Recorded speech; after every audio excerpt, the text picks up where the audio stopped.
అంటే నేను అనుకునేది ఇప్పటిదాకా రాజ్ తరుణ్ లావణ్య వాటికి సంబంధించిన ప్రూఫ్స్ ఏం తీసుకొచ్చినా కూడా వాళ్ళు ఏదో మాటలు, బట్ ఎప్పుడైతే ఆవిడ డ్రగ్స్ చిన్న పిల్లలకి కూడా డ్రగ్స్ అలవాటు చేసి వాళ్ళని కూడా నాశనం చేస్తుందని చెప్పి నేను ప్రూఫ్స్తో సహా ఆ విక్టిమ్స్ని కూడా మీడియా ముందు తీసుకొచ్చాను. ఆ ప్రీతి అండ్ ఉదయం తీసుకురాగానే అప్పుడే మీరు గమనిస్తే ఫస్ట్ టైం వాళ్ళ పేర్లు వినగానే ఆవిడ రెచ్చిపోయి చెప్పులు విసరడం, దాని గురించి మాట్లాడకుండా నన్ను అనుకోవడం, నేను ఎక్కడికైనా ఏ ఛానల్కి వెళ్ళినా సరే అక్కడికి ఫోన్ చేయడం, బూతులు తిట్టడం, ఏదో రకంగా నాకు కోపం తెప్పించి అక్కడి నుంచి ఫ్యాక్ట్స్ మాట్లాడకుండా వెళ్ళిపోయి చేయడం, ఇలా చేస్తుంది. సో నిన్న కూడా అదే, అక్కడికి ఏం చెప్తానో వీడు కొత్తగా ఏం పట్టుకొస్తాడో అని చెప్పి ఆ భయంతో వచ్చి పెద్దగా అరుచుకుంటూ, ఇంకా రౌడిజం, క్లియర్ కట్గా రౌడిజం అనమాట.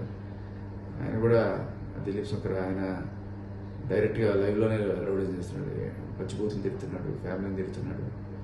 సో బెదిరిస్తున్నారు. అక్కడితో ఆకుండా బెదిరింపులు ఓన్లీ సరే మాటలతోనే అనుకుంటే, బట్ చేతల్లో కూడా వాళ్ళు గుండాలను తీసుకొచ్చి అర్ధరాత్రి వెళ్తుంటే కరెక్ట్గా కాపు కాసి ఇలా కొట్టడం అనేది జరిగింది.